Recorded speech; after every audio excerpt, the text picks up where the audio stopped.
नमस्कार दोस्तों, स्वागत है आपके अपने YouTube चैनल रीडिंग लवर्स पर। दोस्तों, आज की जो वीडियो इसमें हम करने वाले हैं, आपका हरियाणा में जो सीटी वाला जो एग्ज़ाम आगे होगा ग्रुप सी में मेंस और इसके अलावा जो डी वाला है, तो ये दोनों ही एग्ज़ाम आपके एक साथ होने की संभावना है। तो आपके एग्ज़ामों के लिए महत्वपूर्ण क्वेश्चन आज की वीडियो में हम यहाँ पर लेकर आए हैं। सभी महत्वपूर्ण हैं।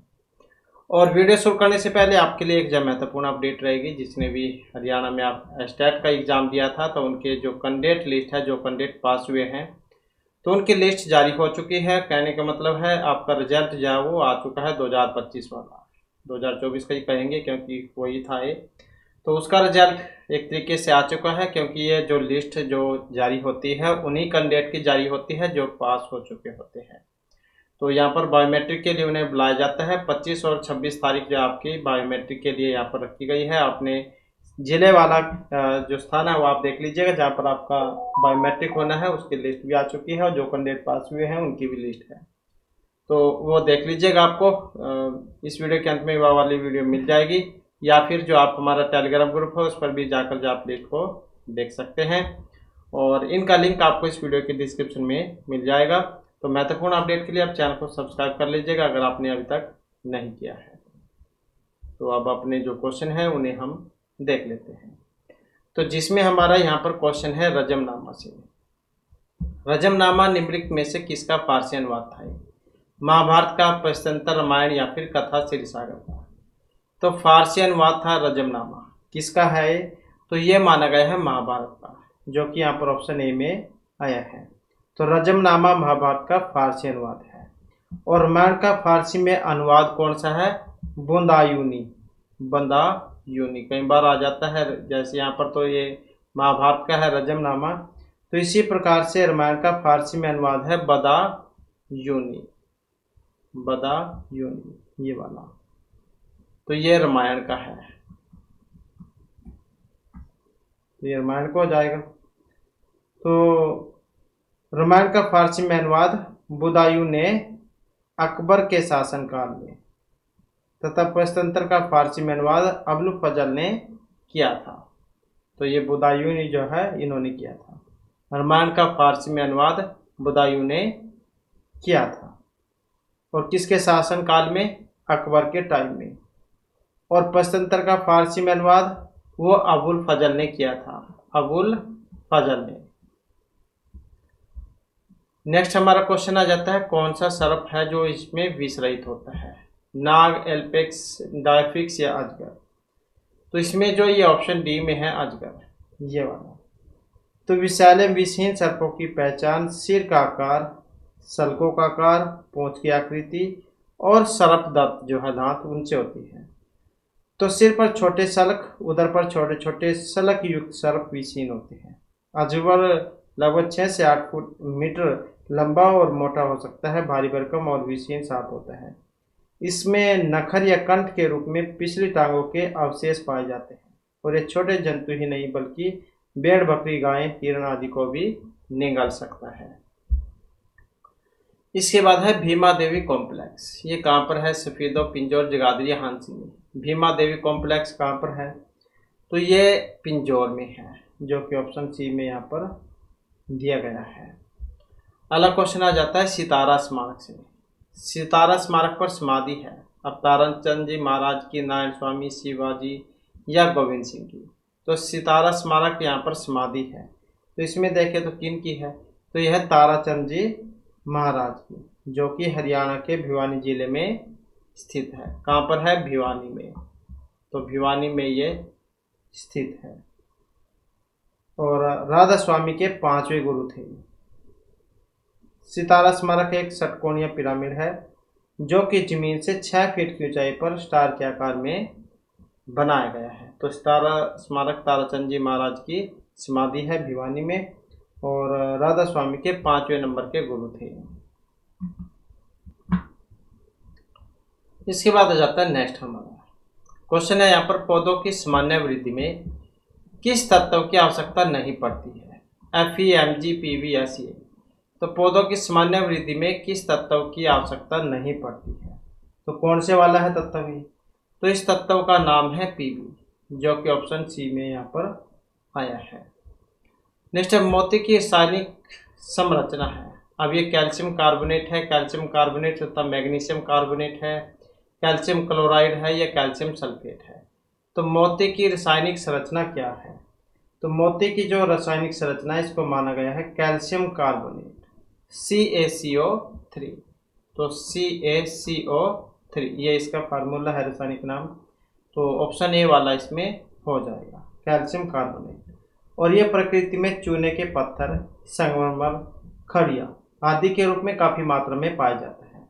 मैग्नीशियम कार्बोनेट के साथ यह डोलोमाइट के रूप में पाया जाता है और ये एक उजला ठोस पदार्थ है। कैल्शियम कार्बोनेट का प्रयोग दंतमंजन, पाउडर, पेस्ट बनाने में किया जाता है और इसके साथ ही इसका जो उपयोग है वो सीमेंट में भी होता है, सीमेंट उद्योग में भी।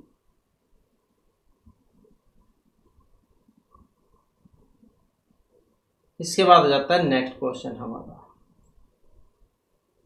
तो यहाँ पर क्वेश्चन है, भारतीय संविधान में मौलिक कर्तव्य कब समाविष्ट किए गए थे? 1971 में, 72, 75 या 76 में? तो भारतीय संविधान में मौलिक कर्तव्य कब समाविष्ट किए गए थे? तो ये किए गए थे वर्ष 1976 में।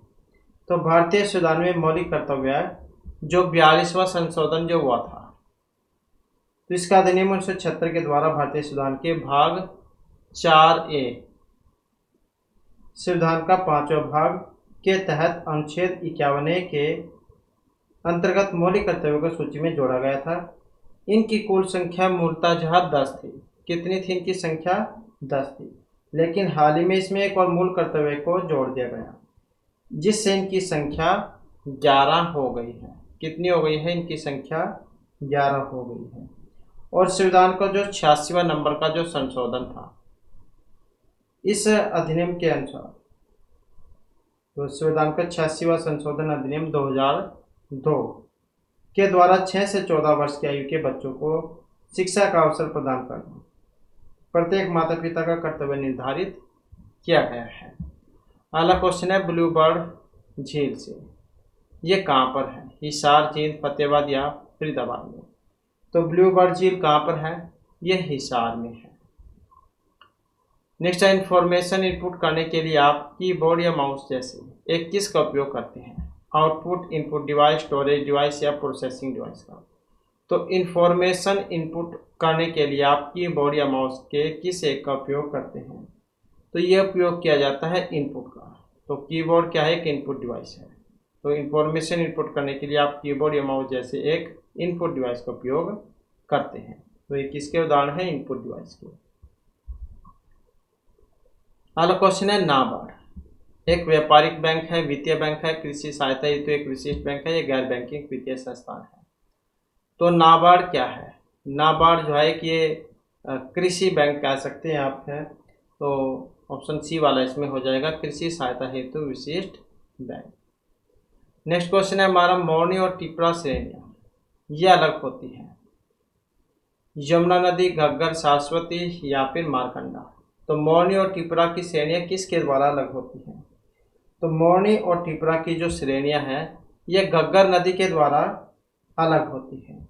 मोरनी हिल्स या भोज जबियाल हरियाणा के प्रसिद्ध पर्यटन स्थलों में से एक है। मोरनी हिल्स ये एक हिल स्टेशन है, ये आप याद रखिएगा। और करोह चोटी यहाँ पर इसकी ऊंचाई जो है 1514 मीटर है, जो कि यहाँ पर है करोह चोटी।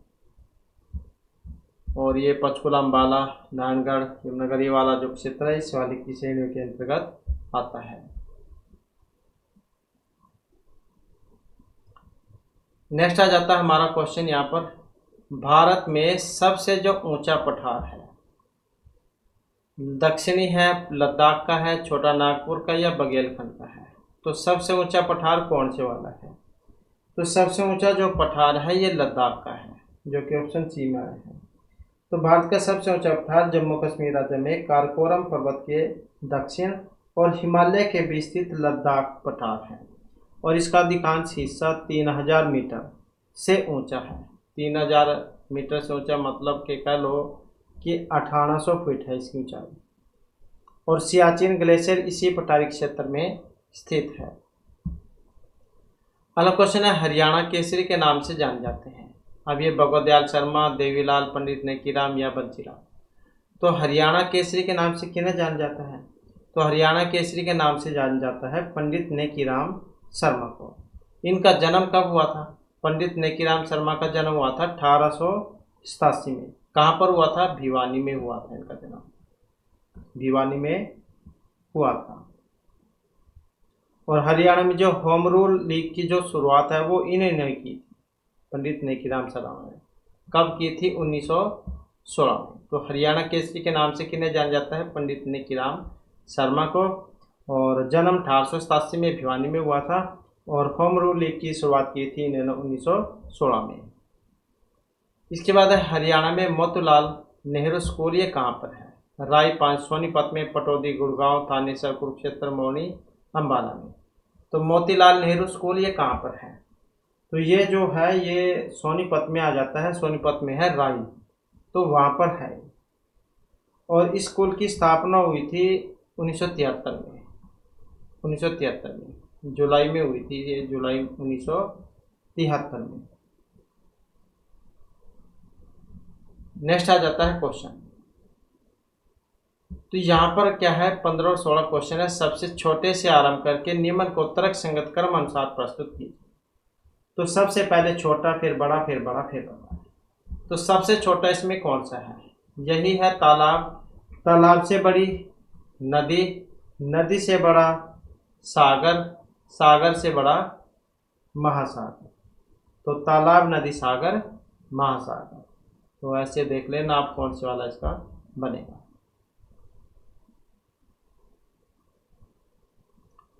इसके बाद है अगला क्वेश्चन हमारा। तो क्वेश्चन है यहाँ पर सेंटी, डेकामीटर, किलो, डेसीमीटर।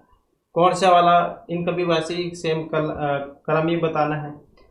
तो सबसे पहले इसमें अगर हम देखें तो 1 सेंटीमीटर, सेंटीमीटर, डेसीमीटर, डेकामीटर और फिर किलो। तो ऐसे होता है सेंटीमीटर, डेसीमीटर, डेकामीटर और किलोमीटर। तो इस आधार पर देखें तो फिर इसका ये वाला हो जाएगा। तो ये वाला क्रम है इनका, सेंटीमीटर, डेसी सेंटीमीटर, डेकामीटर और किलोमीटर। अगला क्वेश्चन आ जाता है हमारा, प्रोटीन का सबसे जो अच्छा स्रोत है। तो ये सोयाबीन है, मूंगफली है, गेहूं या अरहर। तो प्रोटीन का सबसे अच्छा स्रोत कौन से वाला है?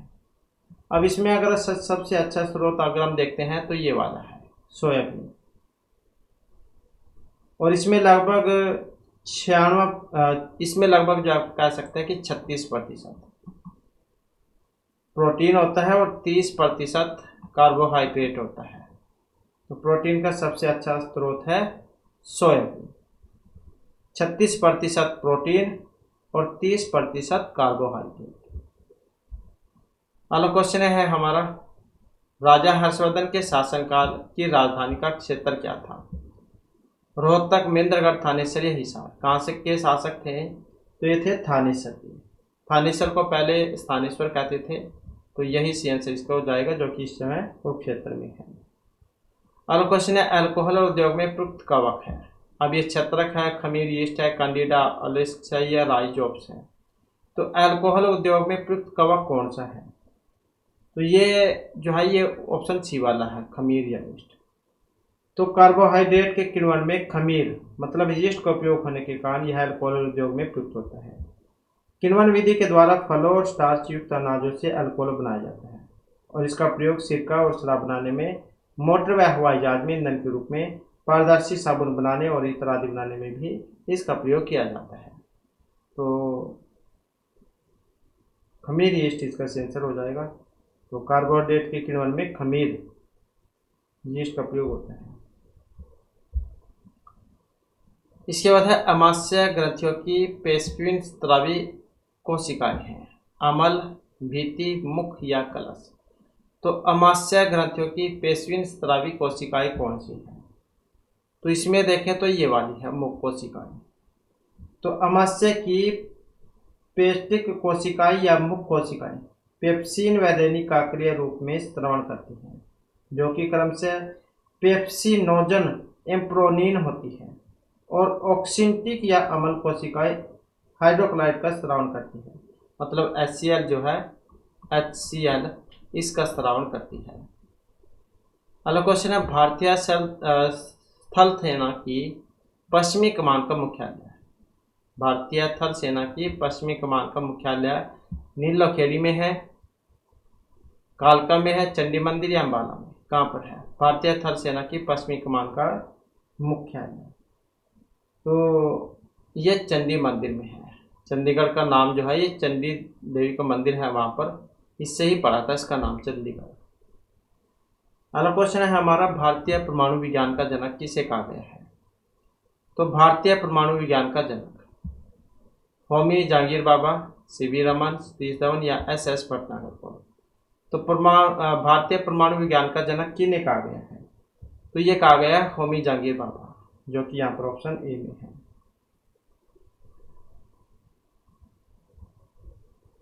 नेक्स्ट आ जाता है, सेकेंडरी मेमोरी नॉन वोलेटाइल होती है।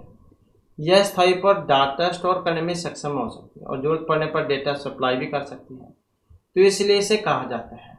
अब इसे storage media centre, secondary storage media, data supplier या फिर प्राइमरी स्टोरेज मीडिया क्या कहा जाएगा? तो सेकेंडरी मेमोरी नॉन वोलेटाइल होती है और यह स्थायी तौर पर डेटा स्टोर करने में सक्षम हो सकती है और जरूरत पड़ने पर डेटा सप्लाई भी कर सकती है, तो इसलिए इसे क्या कहा जाता है? तो इसको क्या कहा जाएगा? Secondary storage media. तो ये सेकेंडरी मेमोरी CPU से बाहर होगी और स्थायी मेमोरी होगी जिसमें विद्युत सप्लाई बंद होने पर डेटा नष्ट नहीं होता। एक्सटर्नल मेमोरी कह लो बस आप एक तरीके से, तो इसलिए इसे सेकेंडरी स्टोरेज मीडिया भी कहा जाता है। अगला क्वेश्चन है, यदि कोई उपयोगकर्ता CPU में उपलब्ध जानकारी को तुरंत प्राप्त करना चाहे तो इसे स्टोर किया जाना चाहिए, CD, CPU, सेकेंडरी स्टोरेज या रैम में? तो इसे जो है रैम में किया जाना चाहिए, रैंडम एक्सेस मेमोरी कह देते हैं क्योंकि ये फास्ट होती है, लेकिन होती कुछ समय के लिए है। जब आप कंप्यूटर को बंद कर देंगे तो जो भी आपकी स्टोरेज थी वो सारी डिलीट हो जाएगी, मतलब बंद होने के साथ ही वो साफ हो जाती है। तो लेकिन फास्ट जो आपके कंप्यूटर को यही बनाती है। तो रैम में उपस्थित सभी सूचनाएं अस्थायी होती हैं और जैसे ही कंप्यूटर की विद्युत सप्लाई बंद कर दी जाएगी वैसे ही सारी जो सूचनाएं वो नष्ट हो जाएंगी, जिसमें तुरंत प्राप्त करने वाली सूचनाओं को स्टोर किया जाता है। नेक्स्ट आ जाता है हमारा सूची 1 को 2 के साथ मिलान करना है। तो कौन सी झील कहाँ पर है यही बताना है। तो जैसे इसमें पुलिकट झील आई है, कहाँ पर है? पुलिकट झील जो है ये तमिलनाडु में है। चिल्का झील कहाँ पर है? चिल्का झील है उड़ीसा में। वूलर झील कहाँ पर है? तो वूलर झील है ये कश्मीर में। और सांबर झील कहाँ पर है? सांबर झील है राजस्थान में। वेमनाथ भी आ जाता है कई बार, वेमनाथ जो है ये केरल में है। और लोनार महाराष्ट्र में है और लोकटक ये मणिपुर में है, तो ये भी आ जाती है कई बार। तो इस प्रकार से आप देख लेना इसमें कौन से वाला होगा।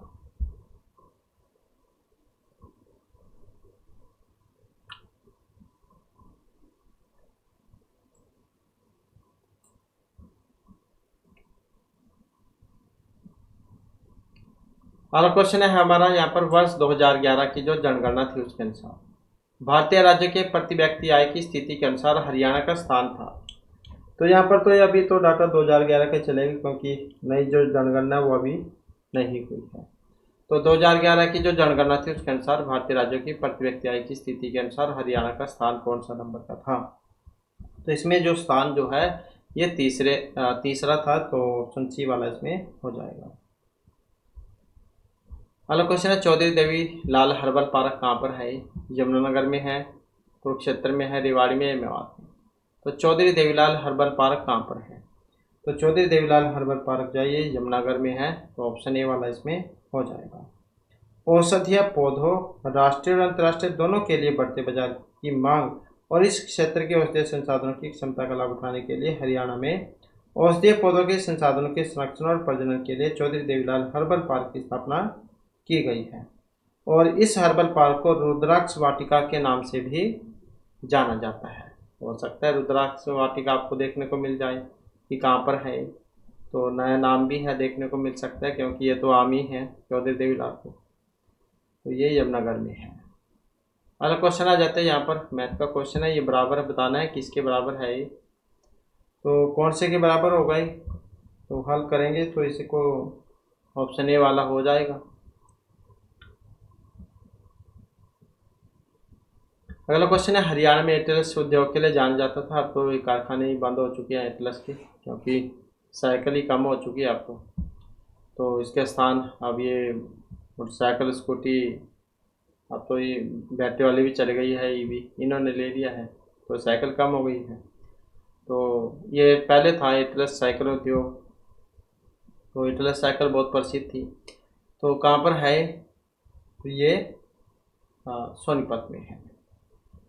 नेक्स्ट है, हरियाणा के किस जिले में पर्यटन अनुकूलन राज्य स्तरीय संग्रहालय स्थापित किया जाएगा। तो पर्यटन अनुकूलन राज्य स्तरीय संग्रहालय अम्बाला, कैथल, करनाल, पंचकुला, तो ये है पंचकुला में। इसके बाद है जमा, ये है आपका भाग। तो ये जो चिन्ह है यहाँ पर, जमा का मतलब गुणा, माइनस का जमा, गुणा का माइनस, और जमा का अर्थ जमाई है। तो ये यहाँ पर ये साइड, तो यहाँ पर जो है ऐसे है, यहाँ पर ये भाग है, इसमें ये भाग, भाग का मतलब तो है गुणा, माइनस का मतलब है जमा, गुणा का अर्थ है माइनस, और प्लस का मतलब है भाग, प्लस का मतलब है भाग। तो फिर यहाँ पर ये समीकरण बना हुआ है 20 + 4 गुणा 6 - 5 और भाग 7। तो इसके स्थान पर फिर हमने वाले जो चिन्ह हैं ये रखने होंगे। तो जब हम इसे रख लेंगे तो क्या बनेगा, तो यही हो जाएगा 20 भाग में 4 माइनस में 6 जमा में 5 गुणा में 7, यही हो जाएगा। हल करेंगे तो क्या आ जाएगा, 4 × 5 = 20 आ जाएगा, और माइनस के 6 हो गए, और ये हो गया -6 + 5 गुणा 7। फिर भाग गुणा हो जाएगी 5 - 6 + 7 × 5 = 35 हो जाएगा। फिर प्लस प्लस वाले जुड़ जाएंगे, 35 और 5 40, 40 - 6, तो क्या जाएगा 34, यही आ जाएगा ऑप्शन सी वाला। बोडमास वाला जो नियम है वो लगता है इसमें, भाग गुणा जमा माइनस वाला। इसके बाद प्रकाश संश्लेषण करने के लिए पौधों को आवश्यकता होती है oxygen, carbon dioxide, nitrogen, hydrogen की। तो प्रकाश संश्लेषण के लिए किसकी जरूरत होती है, तो प्रकाश संश्लेषण के लिए कार्बन डाइऑक्साइड की जरूरत होती है। पौधे क्या हमसे कार्बन डाइऑक्साइड लेते हैं और ऑक्सीजन छोड़ते हैं। तो प्रकाश संश्लेषण क्रिया के लिए आवश्यक जो पदार्थ है उनका भोजन कह सकते हैं पेड़ पौधों का, तो कार्बन डाइऑक्साइड है।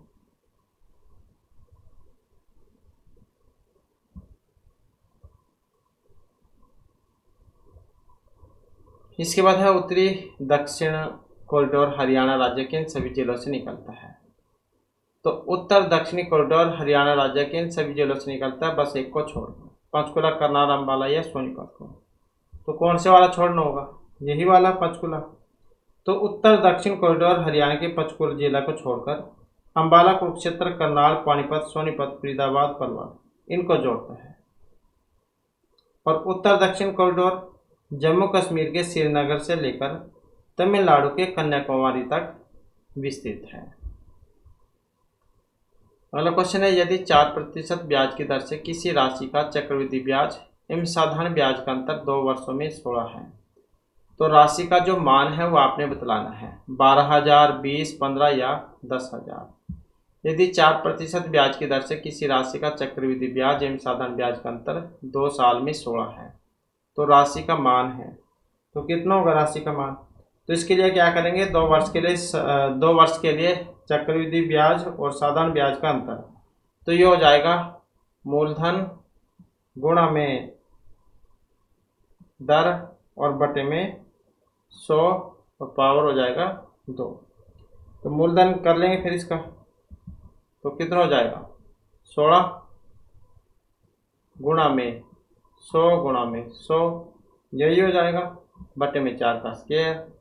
तो कितना आ जाएगा 10,000 आ जाएगा, ऑप्शन सी वाला।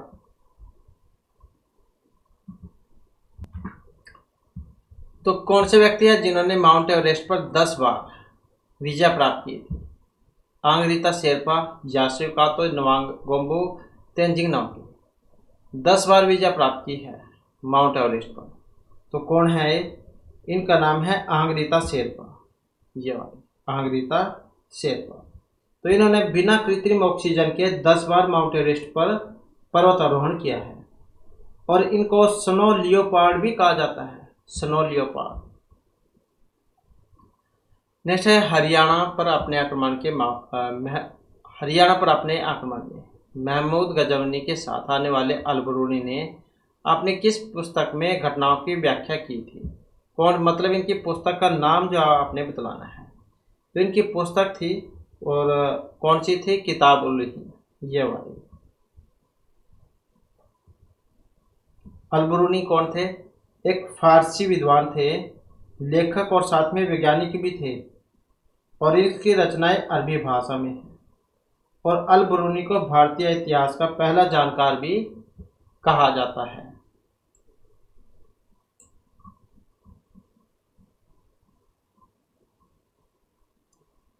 अगला क्वेश्चन है हमारा यहाँ पर, प्रसिद्ध यादवेंद्र गार्डन किस स्थान पर है?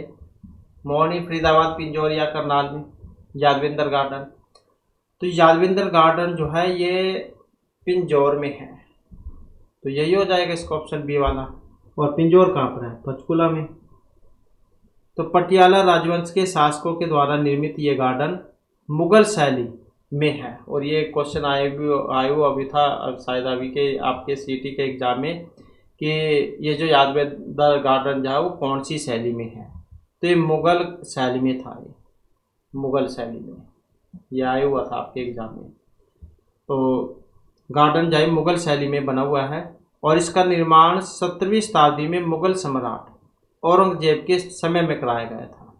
हो सकता है पूछ ले जाए, मुगल शैली में तो है ही ये, अब किन के टाइम में इसका निर्माण हुआ था ये? तो इसका निर्माण 17वीं शताब्दी में मुगल सम्राट औरंगजेब के समय में कराया गया था, और ये गार्डन पटियाला के महाराजा यादवेंद्र सिंह को समर्पित है। हो सकता है पूछ ले जाए यादवेंद्र इसका नाम क्यों पड़ा था? तो ये पटियाला के महाराजा थे यादवेंद्र, इनके नाम पर है, इनको समर्पित है। अगला क्वेश्चन है, टिपिकल नेटवर्क में सबसे महत्वपूर्ण या शक्तिशाली कंप्यूटर कौन सा है? तो ये डेस्कटॉप है, नेटवर्क क्लाइंट, नेटवर्क सर्वर या नेटवर्क स्टेशन है। तो टिपिकल नेटवर्क में सबसे महत्वपूर्ण या शक्तिशाली कंप्यूटर कौन सा है? तो इसमें जो है ऑप्शन सी वाला है, कौन सा? Network server. तो सर्वर जब वो कंप्यूटर है जो इंटरनेट का प्रयोग करने वाले अर्थात उपयोगकर्ताओं को सूचनाएं प्रदान करने की क्षमता रखता है, और टिपिकल नेटवर्क में नेटवर्क सर्वर सबसे महत्वपूर्ण कंप्यूटर होता है। इसके बाद चींटी अपनी चारों ओर की वस्तुओं को देख सकती है क्योंकि उसकी सरल आंखें हैं, आंखें सिर के ऊपर है, आंखें सुविकसित है, उसकी संयुक्त आंखें हैं। तो चींटी अपने चारों ओर की वस्तुओं को देख सकती है, तो इसके बारे में आपने बतलाना है। तो इसका जो संबंध है ऑप्शन डी से है, क्योंकि उसकी संयुक्त आंखें होती हैं। कौन से श्रेणी में आता है चींटी? चींटी आता है आर्थ्रोपोडा संघ के रूप में। आर्थ्रोपोडा संघ के दशा में सिर पर संयुक्त आंखें होती हैं जो इन प्राणियों को अपने चारों ओर की वस्तुओं को देखने में सहायता करती है। इसके बाद है, एक परीक्षा में 10 विद्यार्थियों के औसत प्राप्त अंक है 60। एक विद्यार्थी के प्राप्त अंक छोड़ दिए जाने पर औसत प्राप्त अंक 55 हो जाते हैं, तो विद्यार्थी के प्राप्त अंक आपने बतलाने हैं। तो परीक्षा में 10 विद्यार्थी के औसत थे 60 और एक के अगर निकाल दे तो 55 हो जाएंगे, तो विद्यार्थियों के प्राप्त अंक आपने बतलाने हैं। तो यहाँ पर हम क्या करेंगे, तो 10 विद्यार्थी के कुल प्राप्त अंक, इसके लिए क्या करेंगे, औसत और गुणा में जो टोटल विद्यार्थी है, टोटल कैंडिडेट्स जो है वो हो जाएंगे। तो कितने हैं, यही है 10 गुणा में 60, मतलब कितने 600 है। तो अब 10 की बात है, इसमें से एक कम करना है हमने, तो एक विद्यार्थी के प्राप्त अंक छोड़ दिए जाने पर 10 में से एक कम कर ले तो कितना हो जाएगा 9। तो 9 विद्यार्थी के कुल प्राप्त अंक कितने हैं 55 हैं, 55 है, ऐसी बात है। तो कितना हो जाएगा 9 पंजे 45, 495 हो जाएगा ये। फिर छोड़े गए विद्यार्थियों के प्राप्त अंक कितने होंगे, इसमें से एक कम कर लेंगे हम, 10 में से 5 गए 5, तो कितने हो जाएंगे 9 में से 9 गए 0, 5 में 4 गए 1, 105 हो जाएगा। तो यही बनेगा ऑप्शन सी वाला। अगला क्वेश्चन है 2011 की जो जनसंख्या उसके अनुसार है, जनसंख्या के संदर्भ में राज्य में हरियाणा का स्थान कौन सा है, 11वां 10वां 18वां या 27वां। तो 2011 की जनसंख्या के अनुसार, जनगणना जो उसके अनुसार हरियाणा का स्थान, तो हरियाणा का जो स्थान है तो ये 18वें नंबर का है, जो कि भारत की कुल जनसंख्या का 2.09% है। और सर्वाधिक जनसंख्या वाले 4 जिले कौन कौन से हैं हरियाणा में, फरीदाबाद, हिसार, भिवानी, गुड़गांव। और सबसे कम जनसंख्या वाले, न्यूनतम जनसंख्या वाले पंचकुला, रेवाड़ी, महेंद्रगढ़, फतेहाबाद। तो ये न्यूनतम जनसंख्या में है, और ज़्यादा में फरीदाबाद, हिसार, भिवानी, गुड़गांव है। अगला क्वेश्चन है ए और बी दोनों सी के बच्चे हैं, यदि सी ए की माँ है, ए सी का बेटा है, तो परंतु बी सी की बेटी नहीं है, तो ए और बी परस्पर किस प्रकार से संबंध रखते हैं। तो किस प्रकार से संबंध है, ए और बी दोनों सी के बच्चे हैं, ए और बी जो है सी के बच्चे हैं, यदि सी ए की माँ है, सी जो है ए की माँ है, ये सी जो है ए की माँ है, ए सी का बेटा है, ए सी का बेटा मतलब लड़का है ये, बॉयज। तो ए की माँ है, यदि सी ए की माँ है, ए सी का बेटा है, लड़का लड़की दोनों इसके तो थे, परंतु बी सी की बेटी नहीं है। अब ये बी जो है सी की बेटी नहीं है, वो तो बेटी नहीं है तो लड़का होगा फिर ये। तो ए और बी परस्पर किस प्रकार संबंधित है, तो किस प्रकार संबंधित है, अब जब दोनों इसी के पुत्र हैं ए और बी, अब इसने कह दिया कि ये तो लड़का है, लेकिन ये लड़की नहीं है, जब लड़की नहीं है तो लड़का ही होगा फिर तो क्योंकि इससे अलग तो और कुछ होने से रहा है। तो इसमें देखें तो कौन सा बनेगा, यही बन जाएगा फिर तो इसका, क्योंकि इसका तो भाई है, जब ये लड़की तो है ही नहीं। अगला क्वेश्चन आ जाता है कि शहर का नाम गुरु द्रोणाचार्य के नाम पर पड़ा था, रेवाड़ी, फरीदाबाद, गुड़गांव या पलवल का। तो गुरु जो द्रोणाचार्य थे, तो इनके नाम पर अवार्ड भी मिलता है, द्रोणाचार्य अवार्ड, क्योंकि गुरु थे। तो रेवाड़ी, फरीदाबाद, गुड़गांव या पलवल, तो इसमें देखें तो यही था, इनके नाम पर है गुरुग्राम, मतलब गुड़गांव का नाम गुरु द्रोणाचार्य के नाम पर। तो पहले कुछ किंवदंतियाँ हैं, तो उसके अनुसार यहाँ पर गुरु द्रोणाचार्य पांडवों और कौरवों को शिक्षा देते थे। तो वर्तमान में गुड़गांव का नाम बदलकर गुरुग्राम हुआ है। इसके बाद है लेजर प्रिंटर की तुलना में डॉट मैट्रिक्स प्रिंटर, ये धीमे होंगे, तेज होंगे, कम महंगे, अधिक महंगे हैं। तो लेजर प्रिंटर की तुलना में डॉट मैट्रिक्स प्रिंटर कैसे होते हैं, तो ये माने गए हैं धीमे। तो लेजर प्रिंटर की तुलना में डॉट मैट्रिक्स प्रिंटर ये धीमे हैं। लेज प्रिंटर के आविष्कारक थे अमेरिका वैज्ञानिक गैरी स्टार्क वेदर। और पहला कमर्शियल जो लेजर प्रिंटर जो है वो IBM का था, कंप्यूटर भी नहीं था IBM का, तो ये लेजर प्रिंटर भी नहीं का था। IBM 3800 ये मॉडल था इसका, 1976 में आया था ये। नेक्स्ट हमारा क्वेश्चन आ जाता है इंदौरी पहाड़ी से, ये रेवाड़ी, मेवात, पलवलिया, महेंद्रगढ़ कहाँ पर है इंदौर की पहाड़ियाँ। अब इंदौर की जो पहाड़ियाँ है ये मेवात में है। अगला क्वेश्चन है तंजानिया की राजधानी, नैरोबी, कंपाला, लुसाका या दार इस सलाम, कौन सी है तंजानिया की राजधानी। अब तंजानिया की जो राजधानी है ये दार इस सलाम है, कार्यकारी डोडोमा है, और यहाँ पर संसद और कुछ सरकारी कार्यालय, जबकि राजनीतिक राजधानी दार ए सलाम है। तो राजधानी जाए दार ए सलाम है, जबकि नैरोबी केन्या की है, लुसाका जाम्बिया की है और कपाला युगांडा की राजधानी है। तो तंजानिया हो जाएगा इस प्रकार से दार ए सलाम की।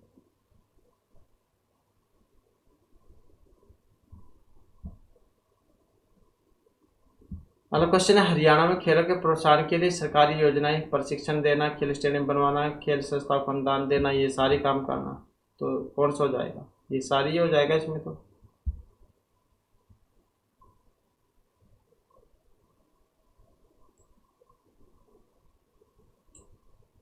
नेक्स्ट हमारा क्वेश्चन है, इरेजेबल ऑप्टिकल डिस्क, इसकी विशेषता बतानी है।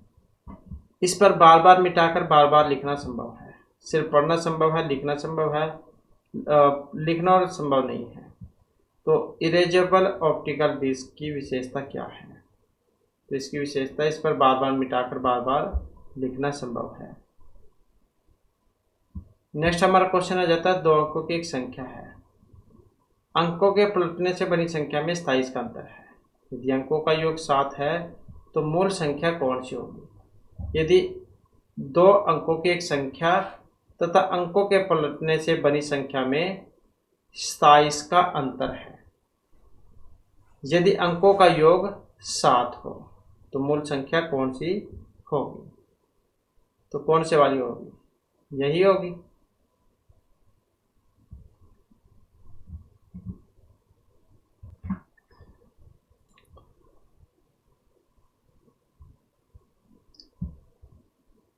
इसके बाद आ जाता है नेक्स्ट, तो किसका संबंध डार्विनवाद के साथ है? प्रयोग और दुष्प्रयोग का नियम, उत्परिवर्तन, जन्म प्लाज्म का सिद्धांत या प्राकृतिक वर्ण का? तो किसका संबंध डार्विनवाद के साथ है? तो इसमें अगर हम देखते हैं तो यहाँ पर हमारा जो आंसर ऑप्शन डी वाला हो जाएगा। तो प्राकृतिक वर्ण से इसका संबंध है। अगला क्वेश्चन आ जाता है झूम खेती से। अब ये झूम जो है, झूम कृषि प्रचलित है पंजाब, मध्य प्रदेश, हरियाणा या मणिपुर में। तो कहाँ पर है? तो इसका संबंध है मणिपुर में। झूम खेती होती है जहाँ पर जैसे जंगल है, जंगल में चले गए, वहाँ पर खेती की, मतलब जंगल साफ करके, और कुछ टाइम के बाद फिर जब वो खेती योग्य नहीं रहती तो उसे छोड़कर दूसरे स्थान पर चल जाते हैं। वहाँ फिर सेम वही प्रक्रिया, जंगल को साफ किया, वहाँ पर खेती की, फिर उसको छोड़कर चले गए। तो यह है झूम खेती। नेक्स्ट है एक्वायर्ड इम्यूनो डिफिशियंसी सिंड्रोम, मतलब एड्स, कारण प्रोटोजो, फंगस, वायरस या बैक्टीरिया। तो क्या है इसका संबंध? इसका संबंध है वायरस से। तो acquired immuno deficiency syndrome AIDS virus के कारण होता है और एक रिट्रोवायरस द्वारा होने वाला रोग है, जो कि मानव कोशिका में व्युत्क्रम ट्रांसक्रिप्शन करके स्वयं का ही एक डीएनए कॉपी बना लेता है और प्रतिरक्षा तंत्र को कमजोर बनाता है। नेक्स्ट है शेख तैयब का गुंबद, करनाल, जींद, कैथल या पानीपत, कहाँ पर है? शेख तैयब का गुंबद, तो इनका जो मकबरा है ये कैथल में है। इसके अलावा रजिया सुल्तान जो थी, रजिया बेगम, उनका भी कैथल में ही है। तो शेख तैयब जैन का गुंबद कहाँ पर है? कैथल में है। तो रजिया सुल्तान का मकबरा है यहाँ पर। इसके अलावा बाबा शाह कमाल की मजार भी है यहाँ पर, और प्राचीन समय में इसे कपिल स्थल के नाम से जाना जाता था। अगला क्वेश्चन आ जाता है, हरियाणा के किस जिले में उत्तर भारत की सबसे बड़ी फूलों की मंडी है? करनाल, गुड़गांव, यमुनानगर या पानीपत में? तो उत्तर भारत की सबसे बड़ी फूलों की मंडी कहाँ पर है? फूलों की मंडी जो है ये गुरुग्राम में है। कहाँ पर है? गुरुग्राम में। तो ये गुरुग्राम में है, 8 एकड़ में फैली हुई है। अगला क्वेश्चन है, एक पतंग भूमि से 35 मीटर ऊंचाई पर उड़ रही है, क्षैतिज से 60 डिग्री पर आना डोरी से बंधी है। तो डोरी की जो लंबाई है सन्निकट में वो आपने बतलानी है। तो कितनी है इसकी लंबाई? तो इसकी जो लंबाई है ये आएगी 87 मीटर की। अगला क्वेश्चन है, नीचे कुछ समीकरण किसी विशेष प्रणाली के आधार पर हल किए गए हैं। इसी आधार पर हल न किए गए समीकरण का सही उत्तर दिए हुए 4 विकल्पों में से छांटिए। मतलब 72 को 96 से करके ये आता है, 58 को 87 से ये वाला, तो 79 को 86 से करने पर कौन सा आएगा। तो इसको जब हम हल करेंगे तो ऑप्शन बी वाला बनेगा इसका, 89 76। अब ये वाला इसका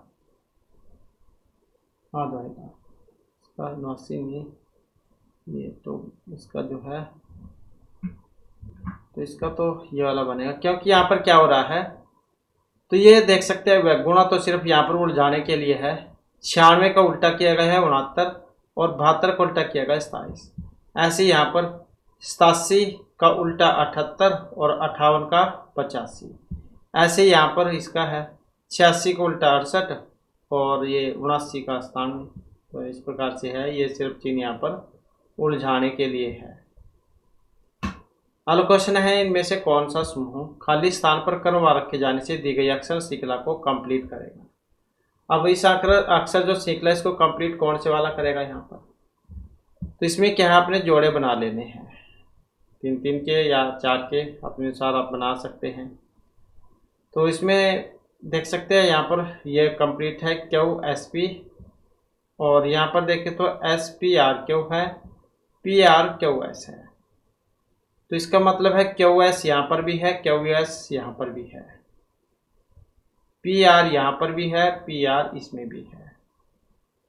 तो इस आधार पर फिर आप देख सकते हैं इसका कौन से वाला यहाँ पर बनेगा, तो कौन सा बनेगा, यही हो जाएगा इसका बी वाला, PRQ, PRQ SPR, फिर QSPR, QSPR। तो QSPR और QSPR ये वाला काम यहाँ पर है, QSPR वाला।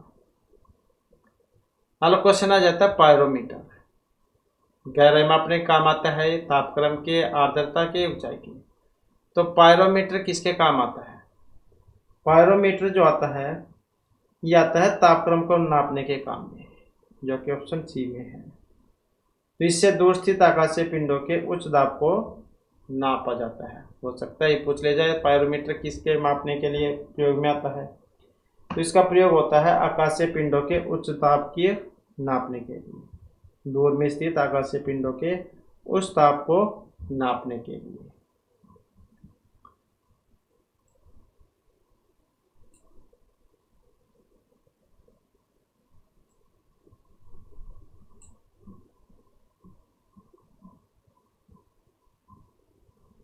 तो क्वेश्चन है compact is read only memory, मतलब CD रोम। किसका उदाहरण है ये, मेन मेमोरी, मैग्नेटिक, ऑप्टिकल या मैग्नेटिक डिस्क का। CD रोम किसका उदाहरण है, अब CD रोम जो उदाहरण है ये ऑप्टिकल डिस्क का है। इसके बाद फरीदाबाद में एक फैक्ट्री है, रबर, ट्रैक्टर, टायर, रेफ्रिजरेटर, इन सभी की। तो फरीदाबाद जो इसको इन सभी काम के लिए जाना जाता है, मतलब ऑप्शन बी इसमें से आंसर हमारा हो जाएगा।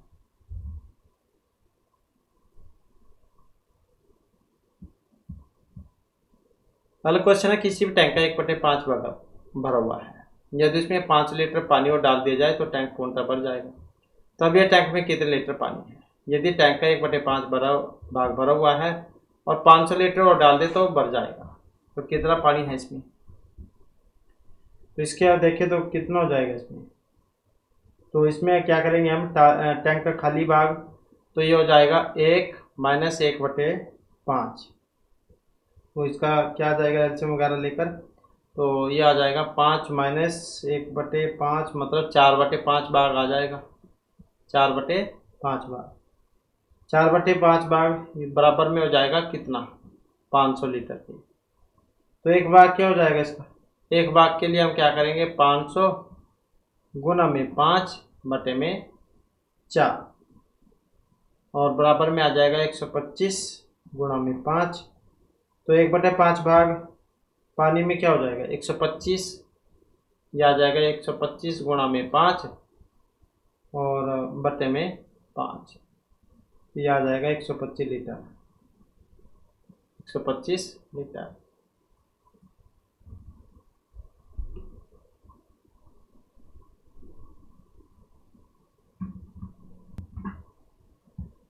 तो क्वेश्चन है, किसी संकर कंप्यूटर में इनमें से किन विशेषताओं का समन्वय होता है? सुपर और माइक्रो कंप्यूटर का, मिनी और माइक्रो कंप्यूटर, अनुरूप और अंकीय कंप्यूटर, सुपर तथा मिनी कंप्यूटर। तो किसी संकर कंप्यूटर में किन विशेषताओं का समन्वय होता है? अब जो यहाँ पर अगर हम देखते हैं तो ऑप्शन सी है इसमें, अनुरूप और अंकीय जो कंप्यूटर है इसका। नेक्स्ट है, राष्ट्रीय जंतु अनुवांशिकी संसाधन ब्यूरो कहाँ पर है? कुरुक्षेत्र, हिसार, करनाल, रेवाड़ी में। राष्ट्रीय जंतु अनुवांशिकी संसाधन ब्यूरो कहाँ पर है? तो करनाल में है। DRI कहाँ पर है? करनाल में है। और राष्ट्रीय जंतु अनुवांशिकी संसाधन ब्यूरो हरियाणा, करनाल में है। और पशु अनुवांशिकी संसाधन ब्यूरो व राष्ट्रीय पशु अनुवांशिकी संस्थान ये जुड़वा हैं। इन संस्थानों के रूप में 21 सितंबर 1984 को बेंगलोर में स्थापित किए गए थे और फिर 1995 में करनाल इनको स्थानांतरित कर दिया गया था। तो राष्ट्रीय पशु अनुवांशिकी संसाधन ब्यूरो को एक एकल इकाई के रूप में कार्य करने के लिए दोनों का वर्ष 1995 में विलय कर दिया गया था। पहले अलग अलग थे, फिर इनको एक ही कर दिया गया 1995 में। तो यह संस्थान अपने देश के अनुरूप देश के पशुधन कुक्कुट अनुवांशिक संपदा की पहचान, मूल्यांकन, लक्षण निर्धारण, संरक्षण और चिरस्थायी उपयोग बढ़ाने वाले कार्यों के लिए जाना जाता है। अगला क्वेश्चन है, हांसी का काशीगढ़ किला कब बना था? जो पृथ्वीराज चौहान के द्वारा बनवाया गया था 12वीं, 15वीं, 18वीं या 3री शताब्दी में। तो हांसी का काशीगढ़ का किला कब बना था? तो ये जो बना था ये 12वीं शताब्दी में बना था। और किन के द्वारा बनवाया गया था? जो उस समय ये सम्राट थे पृथ्वीराज चौहान, तो इन्होंने बनवाया था। बाद में फिर राजा अनंगपाल के पुत्र थे द्रुपद, इन्होंने इस किले में तलवार निर्माण की फैक्ट्री लगाई थी। तो निर्माण जो है ये पृथ्वीराज चौहान ने बनवाया था और उसके बाद में फिर राजा अनंगपाल के पुत्र द्रुपद ने यहाँ पर तलवार निर्माण की फैक्ट्री लगाई थी। नेक्स्ट है, उस विकल्प का चयन कर जो रिक्त स्थान की पूर्ति कर श्रृंखला को कंप्लीट करेगा। तो इससे आगे बताना है यहाँ पर कौन सा बनेगा इसका। तो कौन से वाला हो सकता है यहाँ पर?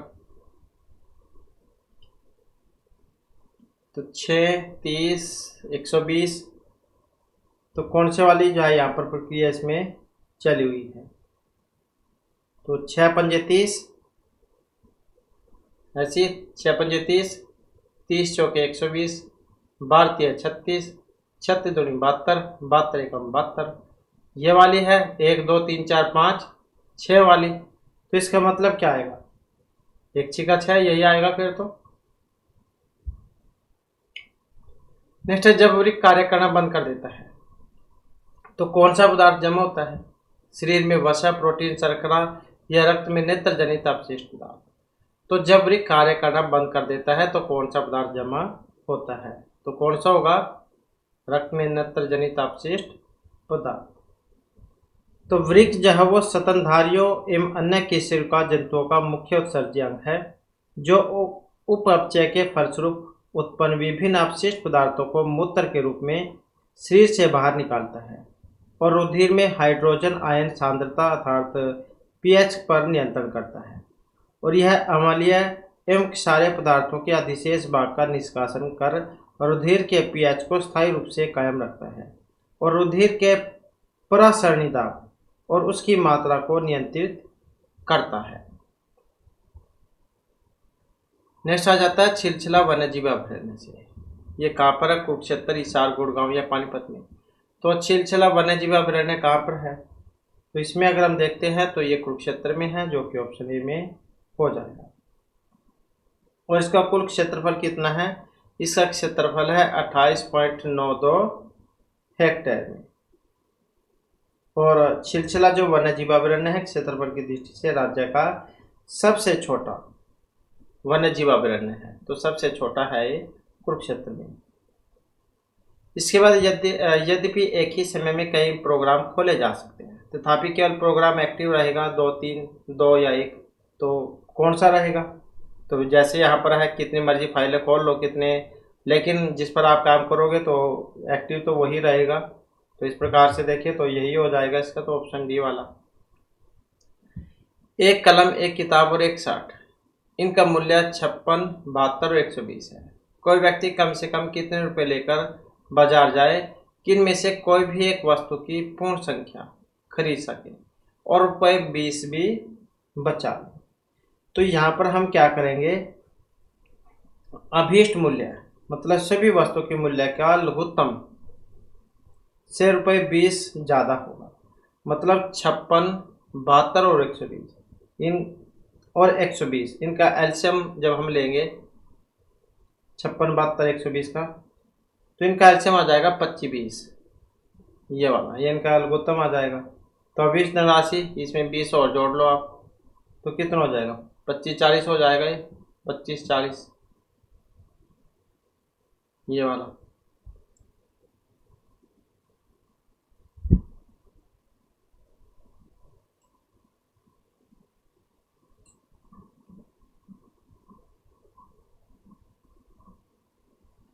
अगला क्वेश्चन है, किस वर्ष हरियाणा प्रदेश का पंजाब में विलय हुआ था?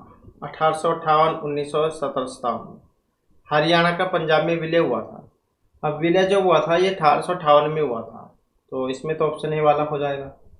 और 1 नवंबर 1966 को जेसिस आयोग की सिफारिश पर जो वर्तमान हरियाणा है यह अस्तित्व में आया था, मतलब अलग हुआ था पंजाब से। तो हरियाणा को पंजाब से अलग कर भारत का 17वां राज्य बना था। कौन से नंबर का बना था? 17वां राज्य बना था। हरियाणा का दक्षिणी क्षेत्र नियोजित विकास के उद्देश्य से राष्ट्रीय राजधानी क्षेत्र दिल्ली में शामिल है। नेक्स्ट है, 18वीं शताब्दी में आयरिश साहसिक जॉर्ज थॉमस के द्वारा हरियाणा का कौन सा जिला हस्तगत कर लिया गया था? भिवानी, रेवाड़ी, भिवानी या हिसार? 18वीं शताब्दी में आयरिश साहसिक जॉर्ज थॉमस के द्वारा कौन सा जिला हस्तगत कर लिया था? तो ये कर लिया गया था हिसार।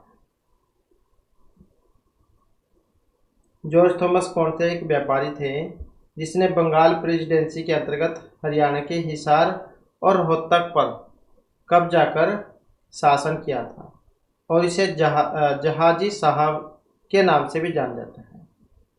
तो जहाजी साहब के नाम से भी इसे जाना जाता है। इसके बाद एक गांव में 45% महिला शेष पुरुष हैं। महिलाओं में 20% विवाहित हैं और विवाहित महिलाओं में भी 33.1% सरकारी नौकरी वाली हैं। पुरुषों की संख्या का 40% पुरुष भी सरकारी नौकरी करते हैं। तो नौकरी न करने वाले पुरुष और महिला की कुल कुल जनसंख्या का कितना प्रतिशत है? तो कितना प्रतिशत होगी? तो 75% हो जाएगी। तो ऑप्शन बी वाला इसमें तो ठीक रहेगा। अगला क्वेश्चन है, एक लड़की की तस्वीर की ओर इशारा करते हुए मधु ने कहा। एक लड़के की तस्वीर की इशारा करते हुए, उसकी बहन मेरे पिताजी की इकलौती पुत्री है। तो उसकी तो बहन मेरे पिताजी की इकलौती पुत्री है। तो बताएं मधु के पिता से उस लड़के का क्या संबंध था? पिता, पुत्र, भाई या चचेरा भाई? तो उसकी बहन मेरे पिता की इकलौती पुत्री है। अब इस आधार पर अगर हम देखते हैं तो क्या बनेगा? ये पुत्र बनेगा। इसलिए लड़का मधु के पिता का पुत्र है। लोहे की रेलों के टूटे हुए टुकड़ों और मशीन के भागों के वेल्डिंग में इनमें से किसका प्रयोग किया जाएगा? एल्युमिनियम सल्फेट का, पाउडर का, सोल्डर का या किसी का भी? तो लोहे की रेलों के टूटे हुए टुकड़े और मशीन के भाग की वेल्डिंग में किसका प्रयोग किया जाता है? तो इसमें जो प्रयोग में किया जाता है सोल्डर का, जो कि ऑप्शन बी में है। ये टीन और लेड का मिश्रण है।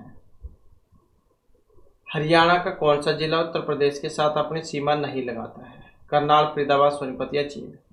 तो कौन सा? ये वाला, जींद।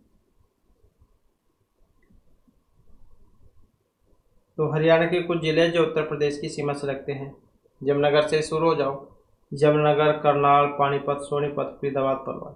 मतलब जैसे ये जा रही है यहाँ पर यमुना, तो इसी से लगते हुए है यहाँ पर ही यमुनानगर, फिर आगे करनाल, फिर पानीपत हो गया, सोनीपत हो गया, फरीदाबाद हो गया, पलवल हो गया। तो ऐसे हैं, क्योंकि इस साइड में हरियाणा हो गया यहाँ पर ये, और ये यूपी हो गया। निम्नलिखित में वे दो तत्व कौन से हैं जिनसे बहुत बड़ी संख्या में यौगिक तैयार किए जा सकते हैं? तो दो तत्व जिनसे बड़ी संख्या में यौगिक तैयार किए जा सकते हैं, तो कौन से वाले हैं इसमें? तो यह है कार्बन और हाइड्रोजन। अगला क्वेश्चन है, प्रसिद्ध धार्मिक स्थल है ज्योतिषा कुरुक्षेत्र में है। लंबाई कितनी है इसकी? तो इसकी जो लंबाई है 1000 फीट है। कितनी? 1000 फीट। चौड़ाई कितनी है? चौड़ाई है 500 फीट। तो लंबाई 1000 फीट, चौड़ाई 500 फीट। नेक्स्ट आ जाता है मोनालिसा का जो सुप्रसिद्ध चित्र है, ये बनाने वाले थे। अब कौन थे बनाने वाले? तो इनका नाम था लियोनार्डो दा विंची। ये वाले, ये 1503 से 1517 के बीच में बना था। और कौन सी शैली पर है ये? पोर्ट्रेट शैली पर है ये बना हुआ। इनके बारे में भी आ जाता है कई बार कि मोनालिसा का जो सुप्रसिद्ध चित्र है कौन सी शैली में है, तो पोर्ट्रेट शैली में है। और एक विचार मगन स्त्री का चित्र है जो कि एक अत्यंत हल्की मुस्कान लिए हुए है।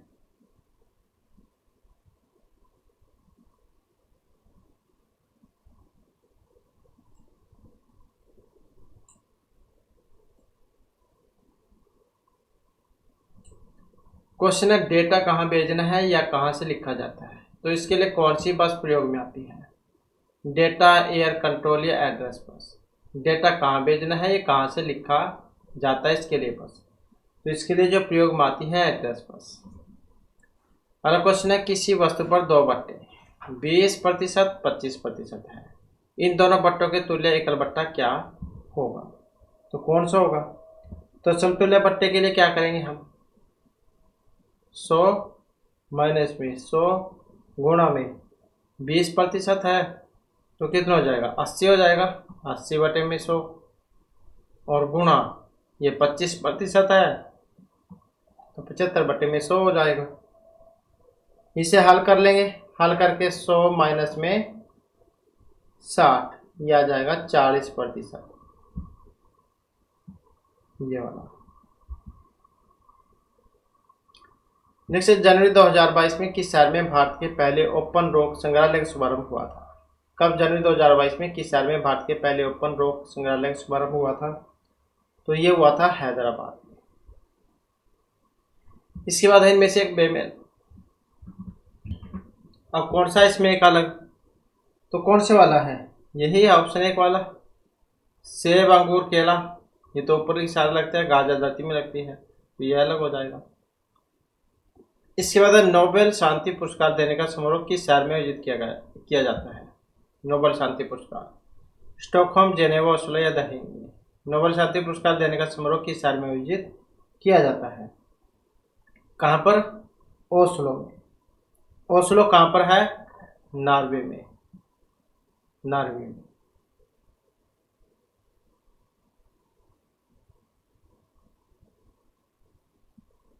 और किस में दिया जाता है? भौतिकी रसायन में, शांति में, चिकित्सा में, अर्थशास्त्र के क्षेत्र में नोबेल शांति पुरस्कार दिया जाता है।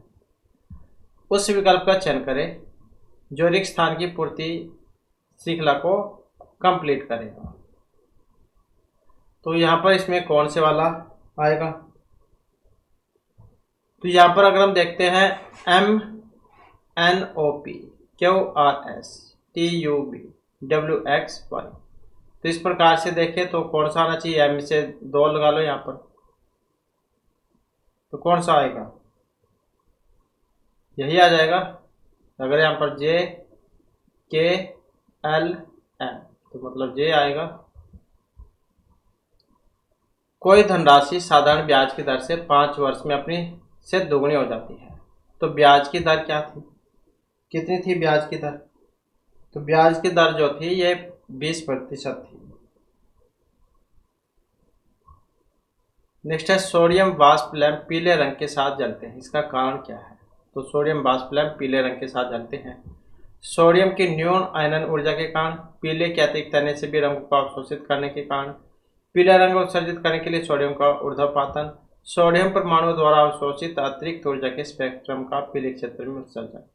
मतलब पीले कलर की जो होती है आपने देखी होंगी स्ट्रीट लाइटें, कहीं पीले कलर की भी होती है, अब तो एलईडी चल गई है। तो ये कुछ आपको पुराने मॉडल जो वो देखने को मिल जाएंगे, तो ये पीली होती है।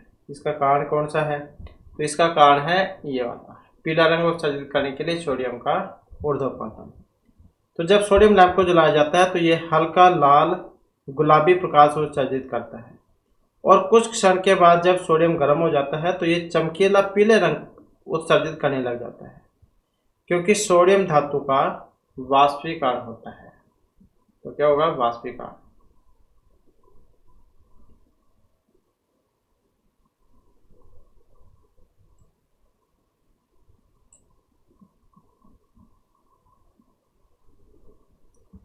दिसंबर 2021 में ब्रिक्स नव विकास बैंक ने किस देश को अपने नए सदस्य के रूप में शामिल किया था?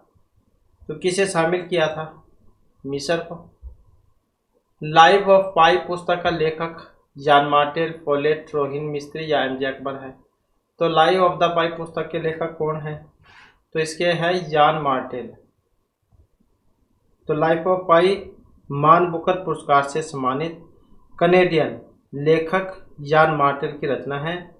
जान मार्टेल की अगर हम अन्य पुस्तकों को देखें तो Beatrice Virgil, the facts behind the Helsinki Roccamatios, self, letters to a prime minister, the complete letters to Stephen Harper's, तो ये इनकी रचनाएं हैं। तो लाइफ ऑफ पाई जान मार्टेल। पुरालेख विधा से अभिप्राय, सिक्कों का अध्ययन, शिलालेख, महाकाव्य, भूगोल का अध्ययन। पुरालेख विधा से क्या अभिप्राय है? तो इसका मतलब है शिलालेख से। तो भारत में शिलालेखों का प्रचलन किसने शुरू किया था? सम्राट अशोक ने। पौधे की वृद्धि मापने के लिए किस यंत्र का प्रयोग किया जाता है? पोटो, ऑक्सेनो, पोरो, ये कोई भी नहीं। तो पौधे की वृद्धि मापने के लिए किस यंत्र का प्रयोग किया जाता है? तो यह है ऑक्सेनोमीटर का। नेक्स्ट जो हमारा क्वेश्चन है, यहाँ पर इंग्लिश ग्रामर के क्वेश्चन आ जाते हैं। तो find the which part of the sentence has an error. गलती है एक में, every boy have to submit the assignment by this evening, या नो एरर। तो कौन से वाले में है इसमें गलती? इसी में, बी वाले में, I have to submit the assignment, क्योंकि यहाँ पर कैस में हैव दिया गया है ये वाला, और यहाँ पर है एवरी बॉय, और यहाँ पर हैव है। तो हैव जो है, हैव के स्थान पर हैज का प्रयोग होगा, हैज का, क्योंकि एवरी बॉय जो है एक वचन में आता है, सिंगुलर में आता है इस काम से। तो जैसे every students has to work hard to get success in life, तो इस कारण से जो एवरी बॉय जो है एक वचन के अनुसार हैज का प्रयोग यहाँ पर होगा। नेक्स्ट है choose the one which can be substitute for the given sentence. Walk in a proud and confident way, तो कौन सा आएगा इसमें? अब स्वैगर, स्प्रिंट, सेंटर या loop. Choose which can be substitute for the given sentence. Walk in a proud and confident way, तो क्या कहा जाता है उसे? स्वैगर कहा जाता है। तो इसका तो यही हो जाएगा, ऑप्शन ए वाला।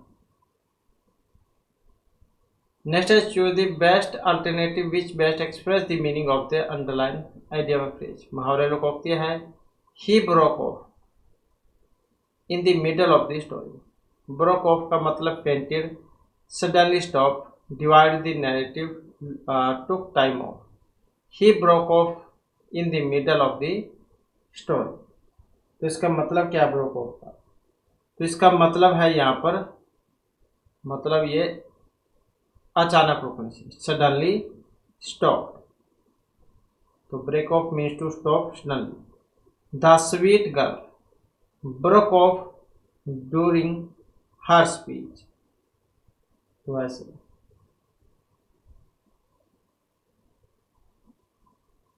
इसके बाद आ जाता है अगला क्वेश्चन हमारा, select the one which best express the same sentence in passive voice. तो एक्टिव पैसिव वॉइस है, we will not allow them to run away. We will not allow to run away. तो कौन सा बनेगा इसका, कहाँ से शुरू हो जाएगा? तो इसमें अगर हम देखें तो कौन सा वाला बनेगा इसका? तो they will not be allowed to run away by us. They will not be allowed to run away by us.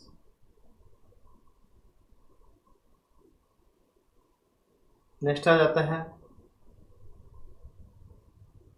Choose the word opposite in meaning to the given underline word. तो विपरीतार्थक विलोम उल्टे बताना था यहाँ पर।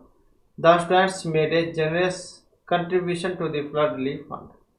Generous का मतलब क्या है? निगार्ड, सेल्फिश, स्पेंडथ्रिफ्ट या इंडिकेंट। तो कौन सा बनेगा यहाँ पर इसका? तो इसमें अगर हम देखें तो ये वाला हो जाएगा निगार्ड, ये वाला। तो जनरस इसका मतलब होता है big hearted and helpful, while niggard means ingenious. Next question है हिंदी से। तो पावक जो है इसका पर्यायवाची बताना है, कौन सा होता है? अग्नि, वर्षा, अनिल या पृथ्वी। कौन सा होगा पावक का? पावक मतलब अग्नि, यही हो जाएगा। आग, अनल, वहनी, जातवेदत, हुतासन, कृषाणु, ये सारे नाम हैं। काव्य शास्त्र के प्रथम आचार्य वामन भर्तमुनि दंडिया बम भरते। काव्य शास्त्र के प्रथम आचार्य तो भर्तमुनि थे, ऑप्शन सी वाले। इनका समय कितना था? समय लगभग रहेगा 400 ईस्वी से 100 ईस्वी के बीच का। नाट्य शास्त्र लिखा था इन्होंने, भर्तमुनि ने, 36 अध्यायों में है। इसके बाद आ जाता है अशुद्ध। अब कौन से वाला अशुद्ध है इसमें? तो यही है, तुम आज क्या पढ़ेगा, यही गलत है, क्योंकि क्या होना चाहिए था? तुम आज क्या पढ़ोगे, ना कि पढ़ेगा। नमः प्लस मिते में जब हम बनाते हैं तो कौन सा बनेगा? विसर्जन दिन बन जाता है नमः प्लस मिते नमस्ते। कौन सा? ये वाला। तो विसर्गों के बाद यदि तय ऐसा हो तो विसर्ग को स्कार हो जाएगा। मुख्यतः रस कितने होते हैं? तो 9 ही रस हैं, श्रृंगार, हास्य, करुण, रोदर, वीर, भयानक, विभत्स, अद्भुत, शांत रस। तो ये है। और इस प्रकार से जो हमारी इस क्लास में महत्वपूर्ण क्वेश्चन थे। नेक्स्ट वीडियो की इसमें आपके लिए नए जो महत्वपूर्ण क्वेश्चन हम लेकर आएंगे। और हमारे साथ अंत बनाने के लिए धन्यवाद।